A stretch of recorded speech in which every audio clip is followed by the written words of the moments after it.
Lazima ujizoeshe kusoma kila siku, hata akija huyu akasema twende tukacheze, mwambie mimi ratiba yangu sasa hivi nasema nikafanyeje. Labda upewe ratiba nyumbani kwamba sasa hivi uoshe vyombo, lakini lazima haya. Usijibu swali, nani ana ratiba hapo nyumbani kumpeza ya kusomea? Yeye mlioko shuleni na ana ratiba ya kujisomea. Wengine anafanya hivi, anashusha mwenyewe.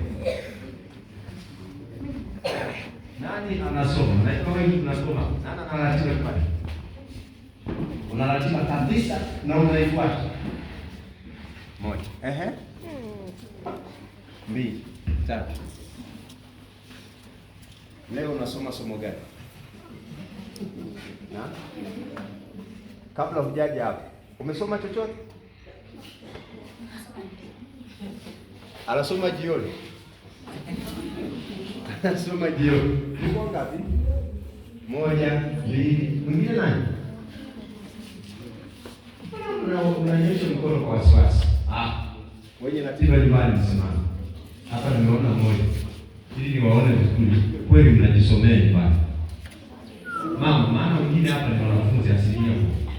Lakini hawana mazoea ya kujisomea nyumbani. Pamoja, wamenyanyuka wawili.